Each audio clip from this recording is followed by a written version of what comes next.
शादी के 9 दिन बाद राजा रघुवंशी अपनी पत्नी सोनम रघुवंशी के साथ हनीमून मनाने के लिए अपने घर से लगभग 2172 किलोमीटर दूर जा रहे थे। रास्ते में एयरपोर्ट पड़ता है, उस पर एक फोटो खींचते हैं। फोटो खींचकर अपने घर वाले ग्रुप में डाल देते हैं, परिवार को दिखाते हैं कि हम लोग यहाँ पहुंच चुके हैं। जैसे ही माँ उमा देवी ने फोटो को देखा, फोटो को देख के बार बार जूम कर रही थी। जूम करने के बाद माँ को बहुत गुस्सा आता है। गुस्सा आने के बाद अपने ही बेटे यानी कि राजा रघुवंशी को फोन लगाती है। कहती है, बेटा तुझसे मैंने मना किया था, उसके बावजूद भी तू इस सोने की चैन को पहन के जा रहा है। तुझे पता है कितनी कीमत की है? लगभग 2.5 से 3 लाख रुपए की चैन है। इसको ले जाने की क्या जरूरत थी? तुम हनीमून मनाने के लिए जा रहे हो या यहाँ पर सोना चांदी का अपना दिखावा करने के लिए जा रहे हो? तभी राजा रघुवंशी कहता है कि माँ, मैं इसे लाना नहीं चाहता था, लेकिन पत्नी सोनम जिद करने लगती है कि अपनी ज्वेलरी पहन के चलना, अपनी चैन पहन के चलना, अच्छे लगते हो। कुछ इस तरह की बात कही थी। तब माँ समझाती है कि बेटा, जब बाहर घूमने के लिए जाते हैं तो अपनी अच्छी चीजों की, अपनी कीमती चीजों की नुमाइश नहीं करते हैं। मौका मिलते ही इस चैन को छुपाकर अपने बैग के अंदर रख देना, ताकि किसी की इस पर नजर ना पड़े।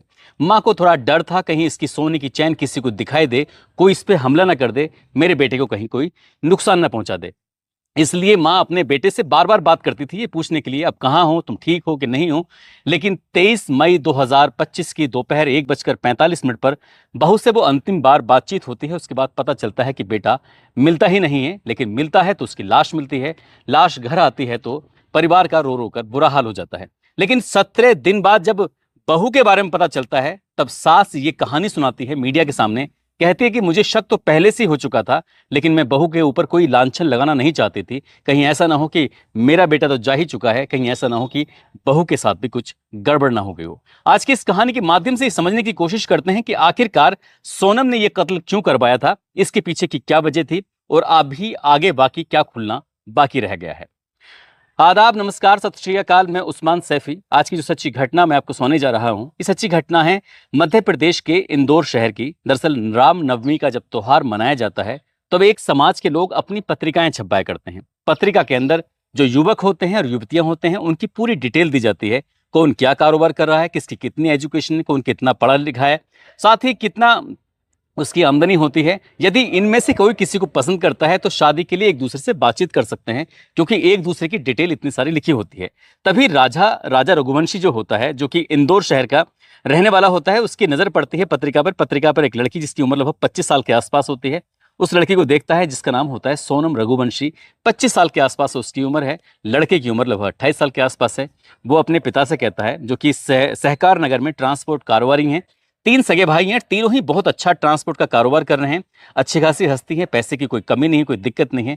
बेटा अपनी माँ के पास जाता है, उमा देवी से जाके कहता है कि माँ, ये लड़की देखो कितनी सुंदर लग रही है, क्या तुम मेरी से शादी करा सकती हो? अपने समाज की है, वैसे भी पत्रिका के अंदर ये फोटो है, कोई दिक्कत तो नहीं है।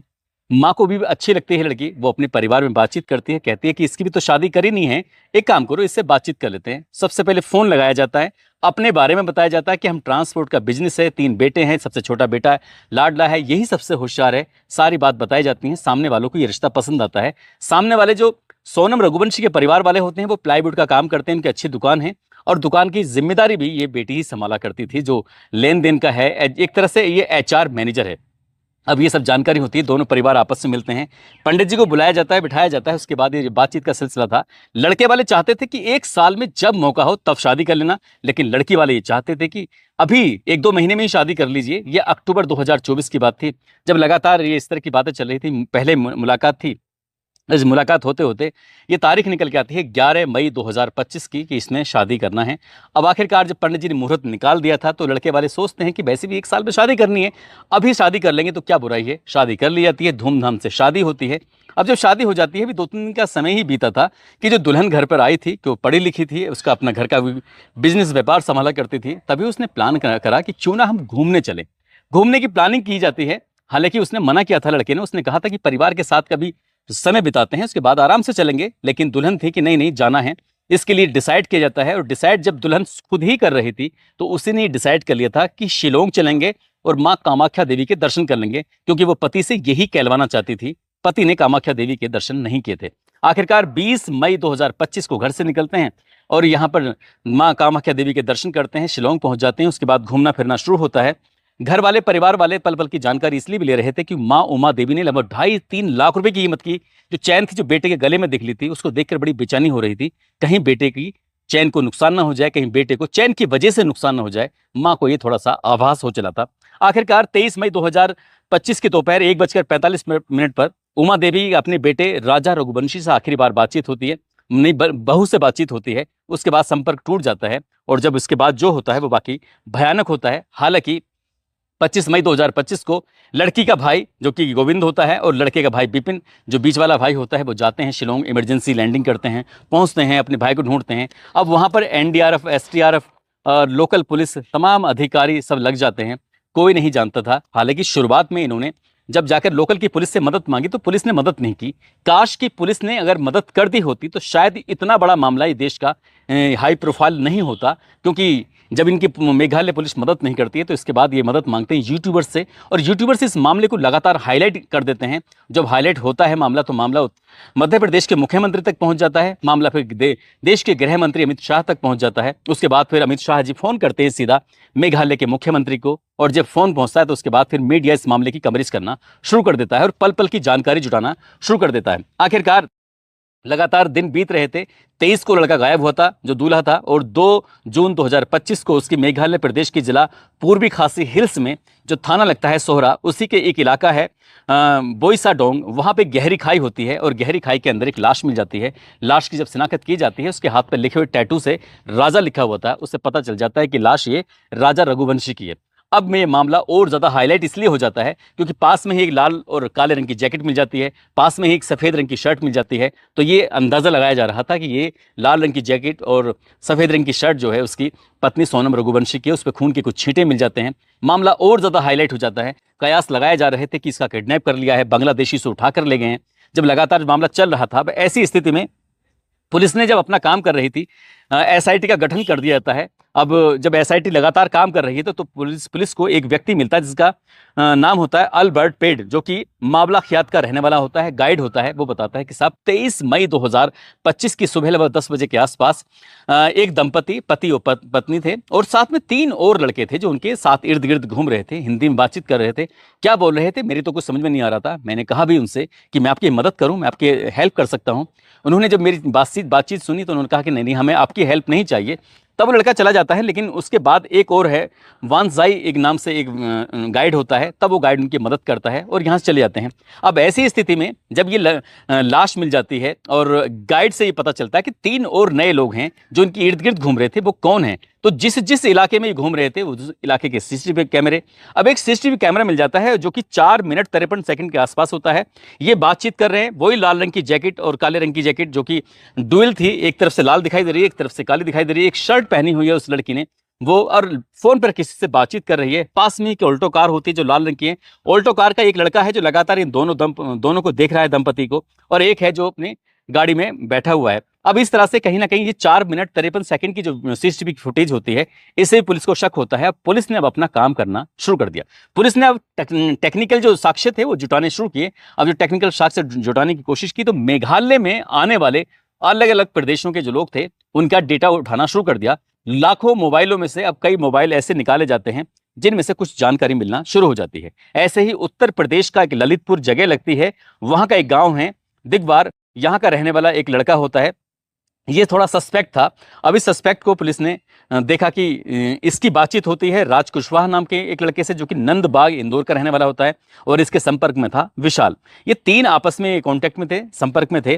तभी पुलिस ने अपना काम करना शुरू किया और आगे बढ़ती है। आखिरकार राज कुशवाहा के बारे में ये पता चलता है कि राज कुशवाहा इंदौर में रहकर एक प्लाईवुड जो कंपनी है उसमें देवी सिंह की ये कंपनी है, उसी के साथ ये काम करता है और उसके यहाँ पर ही नौकर है। और पता चलता है कि जो लड़की गायब हुई है सोनम रघुवंशी, दरअसल ये दोनों आपस में बहुत सारी बातचीत कर रहे थे। लड़की गायब हो रही है, उसके बाद भी बातचीत चल रही थी। तभी से पता चलता है कि ये दोनों दुकान पर रहकर एक दूसरे से दोस्ती कर बैठते हैं, प्यार कर बैठते हैं और जीने मरने की साथ साथ कस्में खा लेते हैं। लेकिन इसी बीच में पता चलता है कि इसकी शादी हो जाती है। अब शादी तो हो जाती है लेकिन कुछ नया प्रोग्राम, नई चालाकी करते हैं। इधर समाज में पत्रिका छप जाती है। पत्रिका छपने के बाद ये दोनों परिवार आपस में मिल जाते हैं। तो कहीं ना कहीं लड़की वालों की तरफ से लड़की पर दबाव बन गया था, इसलिए शायद शादी के लिए मंजूरी दे दी थी। इसलिए लड़की ने कुछ ऐसा ठोस प्लान बनाया, ऐसा मीडिया रिपोर्ट में बताते हैं। ऐसा लड़की ने प्लान बनाया कि शिलोंग में चलते हैं घूमने के लिए। वहां पर पहले भी कई ऐसे दंपति हैं जो गायब हो गए हैं, और गायब होने की वजह से उनके बारे में कुछ ज़्यादा कुछ छानबीन करने की कोशिश नहीं की, ना ही उनके बारे में कुछ ज़्यादा पता चला, ना ही कभी ऐसा मीडिया में कोई खबरें वगैरह आती हैं। थोड़ी बहुत खबरें आती हैं तो उसके बाद मामला दब जाता है, लेकिन ये मामला इतना हाईलाइट हो जाएगा, इस बात की किसी ने कल्पना भी नहीं की थी। यूट्यूबर्स इस मामले को इतना हाई पे पहुंचा देंगे कि देश ही नहीं बल्कि विदेशों में भी इस घटनाक्रम की चर्चा होना शुरू हो जाएगा। आखिरकार पुलिस अपना काम कर ही रही थी, और पुलिस ने 8 और 9 जून 2025 की रात को मेघालय और इंदौर पुलिस ने आपस में एक कंबाइंड ऑपरेशन चलाया, और ऑपरेशन चलाने के बाद ललितपुर से आकाश लोधी को उठाया, इंदौर से राज कुशवाहा को उठाया, और इंदौर से ही विशाल चौहान को उठाया, साथ ही मध्य प्रदेश के सागर से आनंद कुर्मी को उठाया। इधर पुलिस ने इन चारों लड़कों को हिरासत में लिया था अलग अलग टाइमिंग के हिसाब से।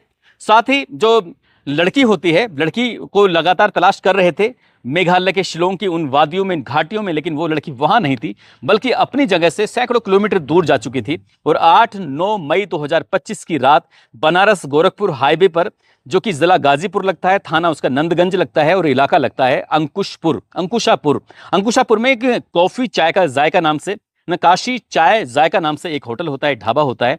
वहां पर रात लगभग 1:30 बजे के आसपास एक लड़की, जिसने काली रंग की शर्ट पहनी हुई है, टी शर्ट, और काले रंग की पैंट पहनी हुई है, बदहवास हालत में बैठी हुई है, बाल उसके बिखरे हुए हैं, टीन शेड पे बैठी हुई थी। तभी एक छोटू की नजर पड़ जाती है, जो चाय पिलाता है, खाना खिलाता है, पानी पिलाता है।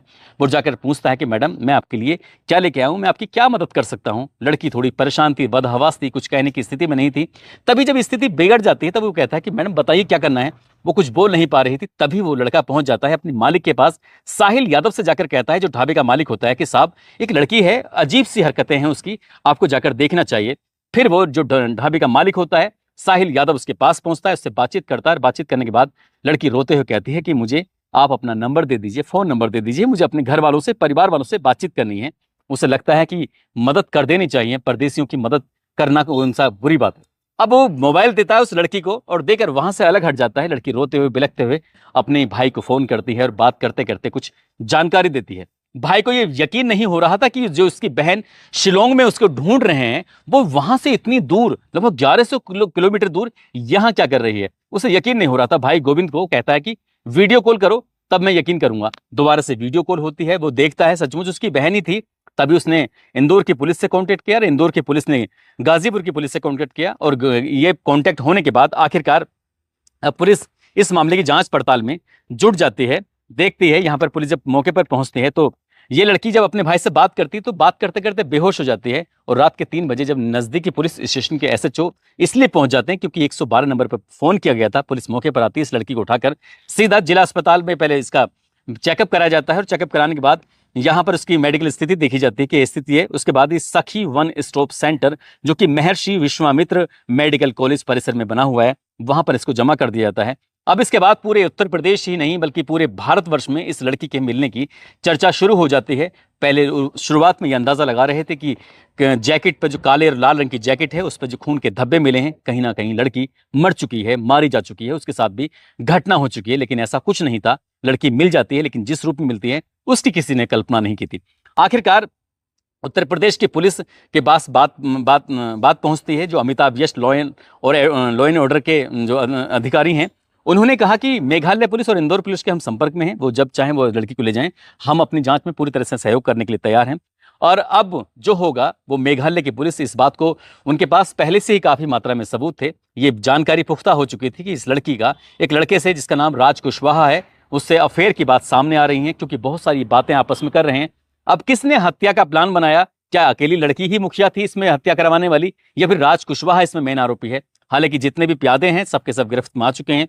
पुलिस इनसे बारी बारी से पूछताछ करेगी। जाहिर सी बात है, जब लड़की पकड़ी जाती है तो उसने एक नई कहानी बनाना शुरू कर दिया। वो लगातार बेहोश थी, उसको बेहोशी में रखा गया था, और वो यहाँ लाके डाल दी गई, क्योंकि वो शिलोंग से गाजीपुर पहुंची है 1163 किलोमीटर। ये कोई जादूगरी तो हो नहीं सकती। इसमें कहीं ना कहीं लड़की कुछ ना कुछ छुपाने की कोशिश कर रही है, कोई ना कोई कहानी गढ़ रही है। जब 3rd डिग्री मिलेगी तो जाहिर सी बातें, कहते हैं कि मुर्दे भी बोलने लगते हैं पुलिस की मार के आगे, और ये बोलेगी। जो गाजीपुर, इंदौर से ललितपुर जो दूर है, वो लगभग 436 किलोमीटर दूर है। इसमें ये एक लड़का है, ये लोधी, वो भी शामिल था। और जो ये हत्याकांड को अंजाम दिया जाता है, इंदौर से 2169 किलोमीटर दूर शिलोंग में दिया जाता है। पुलिस हर एक कड़ी को जोड़ चुकी है, बस ये पर्दा हटना बाकी है। कौन कौन कातिल, किसने किसने क्या क्या रोल अदा किया है, उस लड़के को किसी धारदार हथियार से सामने से, पीछे से, दाएं से, बाएं से, चारों तरफ से मारा गया था। और उसके मारने का मकसद यही था, ये मरना चाहिए, ये लूट लगनी चाहिए। वो सोने की चैन जो पहनाई गई थी इसलिए ताकि वो लूट लगे, और इस घटनाक्रम को आसानी से पुलिस अगर खुलासा करेगी तो किसी ने इस घटना को अंजाम दे दिया, ताकि ये मामला सिर्फ एक सामान्य लगे और लड़की वापस अपने प्रेमी के पास पहुंच जाए। हालांकि पुलिस की जांच होना बाकी है, लेकिन मीडिया रिपोर्ट अभी यही सब बताती है। दोस्तों, इस पूरे घटनाक्रम को सुनाने का उद्देश्य किसी को परेशान करना नहीं है, किसी का दिल दुखाना नहीं है, बल्कि आपको जागरूक करना है, आपको सचेत करना है। और आपको जाते जाते एक बात और बतानी है कि जिस तरह से मीडिया में चल रहा है कि आजकल जब शादियां होती हैं, जैसे मेरठ की मुस्कान का मामला था, या फिर औरैया की एक लड़की थी, उसने अपने शादी के कुछ दिन बाद जो उसमें मुंह दिखाए में पैसे मिलते हैं, उसके बाद वो पति को मरवा देती है।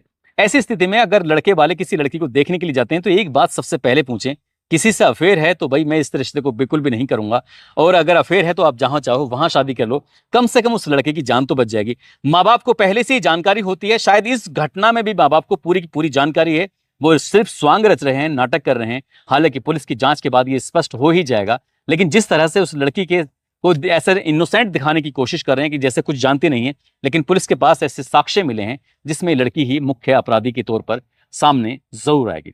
जाते जाते छत्तीसगढ़ के रहने वाले सादिया फातिमा हैं, आगरा के रहने वाले श्याम बाबू निषाद हैं, पटना के आर्यन राज, हैदराबाद से ज्योति गिरीश, दिल्ली से डॉक्टर विशांत यादव, दिल्ली से दानिश ईशान जो कि जुड़वा भाई हैं। आज इनका जन्मदिन है, क्योंकि जन्मदिन की ढेर सारी शुभकामनाएं, बहुत बहुत मुबारकबाद।